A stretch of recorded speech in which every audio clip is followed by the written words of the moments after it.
Step into my shoes for a minute. It is 12:30 a.m. on a Sunday morning, and Michael has come home way past curfew. Knowing that I'm going to be upset, he comes in already in defensive mode. Today, I will be speaking to you about conflict resolution skills for parents and teenagers. As all of you are parents or teenagers, you will undoubtedly find yourself in a parent-teen conflict at some point. Through active listening and problem solving, we can learn how to effectively communicate.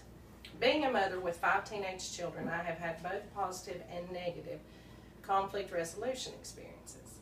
Today I will explain the necessity for establishing stability, communication, active listening, collaborating and compromising, and empathy in order to positively resolve conflict between parents and teens. In order to raise children in a healthy and safe home, it is essential to establish stability and communication.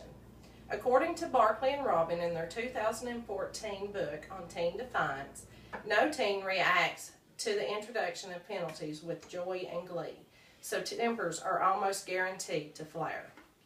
What's important to monitor, though, is whether any anger on your part or your teen's part was kept in check.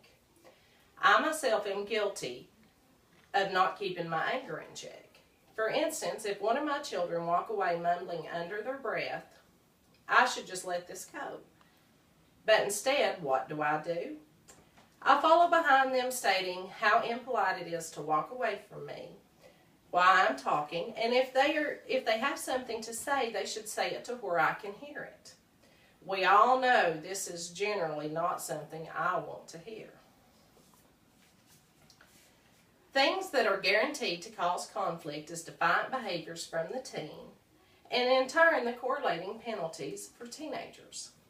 Defiance is defined as a complete disregard for whatever has been requested, demanded, or instructed of you.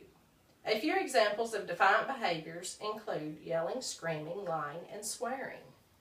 The penalty that is given will depend on the behavior itself, such as loss of privilege, loss of phone, gaming systems, and maybe even extra chores. 2 important skills that we need in order to positively resolve conflict is effective communication and the ability to problem solve. It is difficult to respond calmly because of high emotions, but to communicate effectively, each person needs to remain calm. Problem solving will involve acknowledging there is a problem, expressing our feelings, defining the problem, and then determining which action will need to be taken in order to resolve the conflict.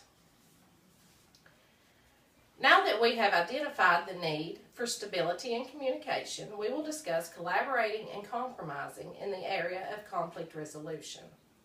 Conflict resolution must be timed for parent and child to collaborate and compromise, especially in the teen years.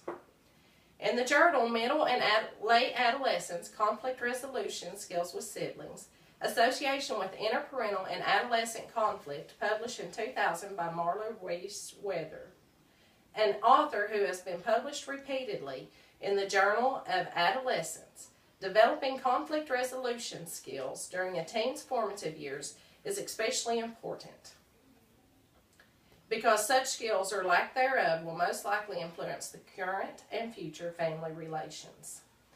Conflict is a normal, healthy part of any relationship. It all depends on how we handle it. Compromising is when each person gives up a little in order to resolve the conflict. Collaborating is working together in order to get what each wants. Parent-child conflict increases during adolescence as a healthy teenager pushes for independence to grow, and parents restrain that push in the interest of safety and responsibility. Children learn by watching what goes on around them.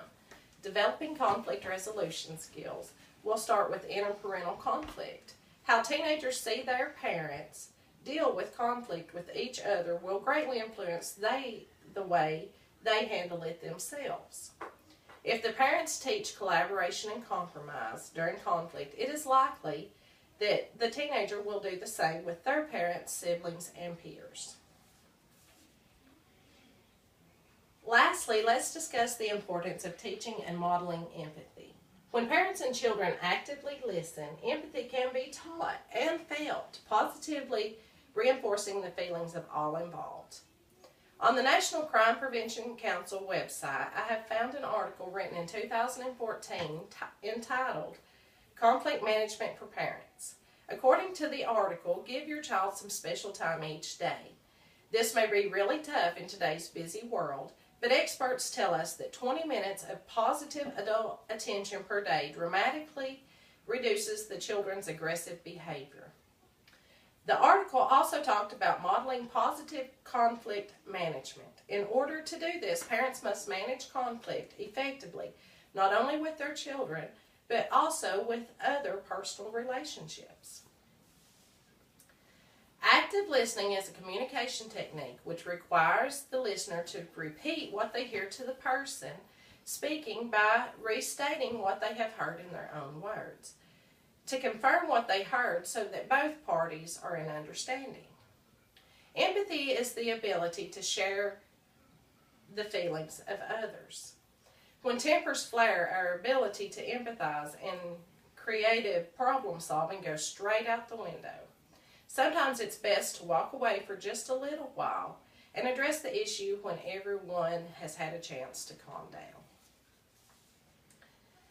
Today, I have explained the necessity for establishing stability in communication, active listening, collaborating and compromising, and empathy in order to positively resolve conflict between parents and teens. My hope is that in the future, when dealing with conflict, we can all reflect back upon the techniques I have touched upon today. By positively resolving conflict, it will lead to a better parent-teen relationship that will reinforce compromise and empathy.